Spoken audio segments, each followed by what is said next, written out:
I've been wanting to share this story for a while, and my therapist encourages me to talk about my past, so here goes. This is about my mother, who I haven't seen since she was arrested for attempted murder, but I'll get to that part later. I was diagnosed with autism when I was 9.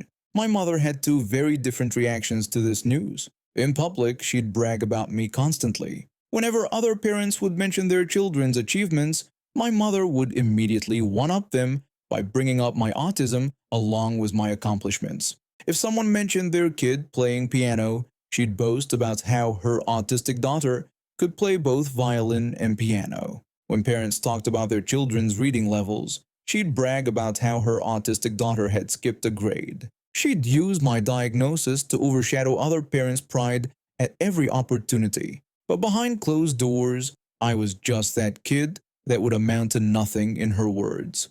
One day, when I was still 9, I went down to the kitchen where my mother was entertaining some friends. There were 4 women, all in their 20s, sitting around our kitchen table. I tried to be polite and say hello to everyone, but I stumbled over one woman's name it was difficult for me to pronounce. Instead of helping me or just moving on, they all started laughing. Not just gentle laughter. They were openly mocking a 9-year-old child. One of the women asked my mother how she ended up with a daughter like me. My mother just laughed and blamed it on my father's DNA. They kept laughing as I started to stutter and cry. I was so angry and hurt that I grabbed my glass and threw it at my mother. It missed, sailing over her head. The room went dead silent. My mother grabbed me by my collar and slapped me hard across the face. Then she dragged me upstairs by my hair, away from her friends, so she could beat me properly without witnesses. The slaps turned into punches, and when I fell, she kicked me in the stomach. After she was done, she just washed my blood off her hands and went back downstairs to continue her afternoon with her friends. I lay there crying in pain for hours until our gardener and my nanny found me. They finally convinced my mother to take me to the hospital, where they discovered she had broken my arm and bruised my ribs. At the hospital, my mother spun a story about me falling off the balcony. When she prompted me to confirm her story, I weakly nodded and agreed that I had fallen. The nanny and gardener knew the truth, but they couldn't help. My nanny was on a work visa, and the gardener was undocumented. My mother had already gotten other household staff arrested with false accusations before. She was a master manipulator who could cry on command and make anyone believe her stories. My mother's abuse continued for years, but I made sure to protect my younger siblings from it. I would deliberately provoke her when she started getting angry at them, making myself the target instead. Eventually, as I got older and stronger, I started fighting back when she hit me. That's when she finally stopped, at least the physical abuse. But the story doesn't end there. A few months ago, my mother was finally arrested. She had tried to kill me, actually tried to end my life. I won't go into the details, but let's just say she didn't succeed because she didn't count on me fighting back or having security cameras installed in my home. When the police arrived, she tried her usual crying routine, sobbing to the officers about how I was troubled since my diagnosis and trying to frame her. But the officers simply told her that they had the entire incident on video. They arrested her on the spot. The trial was quick. The evidence was overwhelming. Now she is serving a long sentence, and I'm finally free. I'm in therapy, working through my fears and trauma. My siblings are safe, my child is safe, and that woman will never hurt any of us again. Sometimes people ask me if I feel bad about how things turned out for her. I don't. She had decades to change, to be better, to actually be a mother. Instead, she chose violence and manipulation every single time. I've been working in the deli department of a major grocery store for about 5 years now. I started as a line cook and worked my way up to second manager, mostly because I'm really good with difficult customers. I didn't always want to work in food service. I actually tried my hand at stand-up comedy for a while, but that didn't pan out. Still, my sense of humor helps me deal with the daily chaos of retail. Our department is huge, running along the entire west wall of the store. We've got everything from sandwiches to hot food cases, and we share space with some independent vendors who run the sushi and Chinese food stations. They're a lovely Burmese family who've been here longer than I have, and we've got a great working relationship even though we're technically separate businesses. This story takes place during the early days of the pandemic when everyone was losing their minds over toilet paper. I was in the back kitchen doing my usual thing of hiding from customer service duties unless absolutely necessary when I heard a commotion up front. I went up to help and asked the woman how I could assist her. She immediately demanded a two-item combo with half rice, half chow mein, peppered beef, and orange chicken. I gestured to the Chinese food vendor and told her he would help her with that order. She refused, insisting that I serve her instead. I tried explaining that we were separate departments, but she kept cutting me off. Then she started using racial slurs, saying she didn't want the vendor touching her food, and demanding I serve her instead. At this point, I called for my manager over the intercom. He's this massive Samoan guy who usually has a pretty good handle on difficult situations. He showed up while she was still spewing racial slurs and tried to calm her down. When she wouldn't stop, he told her she needed to leave the premises. She responded by threatening us, saying her son would make us pay, that we'd all be fired, and that she was going to sue the whole store. When she was being escorted out by my manager, I couldn't resist one final jab.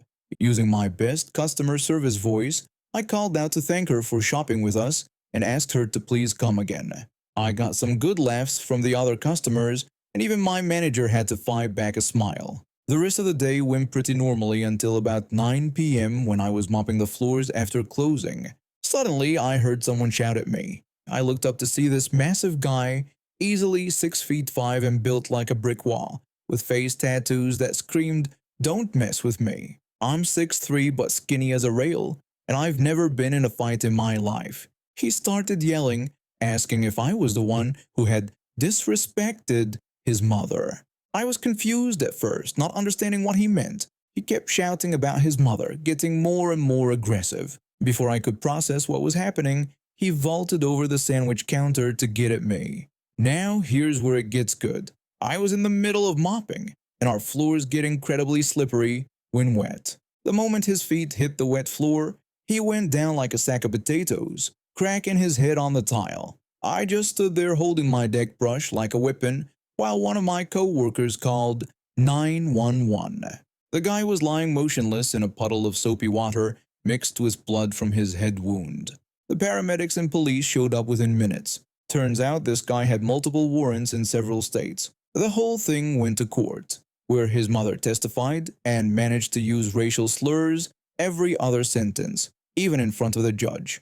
Thanks to my union, I got paid for all the time I spent giving depositions and testifying, plus 3 days off. The son ended up facing charges not just for the attempted assault, but also for his outstanding warrants. The mother got banned from the store permanently, and I got a reputation for having the best timing with customer service phrases. The Chinese food vendors still work there, and we all had a good laugh about it later, though we made sure to keep the floors extra dry during business hours after that. The district attorney's office sent me a Christmas card that year, probably because I drove their head prosecutor crazy during my deposition by following his assistant's advice too literally. They told me to say I don't know to specific questions about conversations so they could legally lead me through the testimony. But I guess nobody told the boss that was the plan. I was always a quiet kid in middle school, focused on my studies and getting straight A's. I wasn't the type to cause trouble, but life had other plans when I was 13. My best friend was going through hell because of these 3 boys who thought they owned the school. My best friend had it the worst. She was born with severely bowed legs that made walking difficult, so bad that she eventually needed surgery to prevent spinal problems. She was really skinny, had wild, bushy hair that she couldn't tame, and was painfully shy. Her home life wasn't great either. She was the least favorite of 6 kids, and her mom struggled with mental illness. Seeing her hurt day after day made my blood boil. These 3 boys were like a pack of wolves. Their leader was the worst. He'd mock my friend's walk, make cruel jokes about her hair, and deliberately bump into her in the hallways. His 2 sidekicks would laugh and join in, making her life miserable. They bothered other girls too, but they really had it out for her. One day, I overheard a conversation between teachers that changed everything. The three boys were on their last warning. One more detention, and they'd be expelled mid-year. That's when I decided enough was enough. I might have been shy, but I wasn't stupid. I knew exactly how to play this. For the leader, I waited until we had an important essay exam. He was sitting right behind me, probably planning his next cruel joke. I wrote my essay, making sure it was perfect as usual. Then, when no one was looking, I crumpled it up and threw it out the window. I immediately stood up and told the teacher that the boy behind me had grabbed my essay and thrown it out the window. For once, he was caught off guard. He tried to defend himself, insisting he hadn't done anything and that I was lying. When the teacher asked me if this was true, I doubled down and said I had seen him reach over and grab it, adding that he was always picking on me and my friends. They sent someone to retrieve my crumpled essay from outside. In the principal's office, I kept my story straight. I was the perfect student. Why would I lie? The principal had no reason to doubt me, and the bully's track record spoke for itself. He was expelled that day. The second bully was next. There was this metal canopy near the playground that was already unstable from recent rain. I waited until the area was empty, then shook the pole until the whole thing came down. My friends and I immediately ran to the teachers. I told them we had seen him shaking the canopy until it fell. My friends backed me up, with one saying he was trying to show off how strong he was, and the other adding that we were scared someone would get hurt. The second bully got expelled too. 2 down, 1 to go. But the third bully's story turned out different. His mother called my house one evening. I could hear him crying in the background as she spoke. She apologized profusely for her son's behavior, explaining that she had taken away his TV privileges and canceled his participation in their family vacation. She promised it would never happen again. I quietly accepted her apology. The third bully came back to school a changed person. He stopped hanging out with bad crowds and actually started being nice to people. Years later, we even became friends on social media, and he's turned into a decent person. Now I'm much calmer and more forgiving. But at 13, pushed into a corner and watching my best friend suffer day after day, I discovered a side of myself I didn't know existed.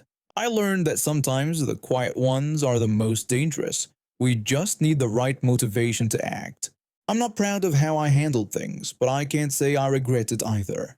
Sometimes you have to fight fire with fire, especially when you're 13 and the world seems stacked against you. The first 2 bullies never bothered anyone at our school again, and the third one learned his lesson the right way. Mission accomplished. I'm a high school teacher, and after a long Monday of dealing with teenage drama, all I wanted was to grab some groceries and head home. My local grocery store is usually packed around 4 p.m. when everyone's getting off work, but I had no choice since I needed to prepare dinner for my visiting in-laws. I've been patiently circling the parking lot for about 10 minutes, keeping an eye out for anyone leaving.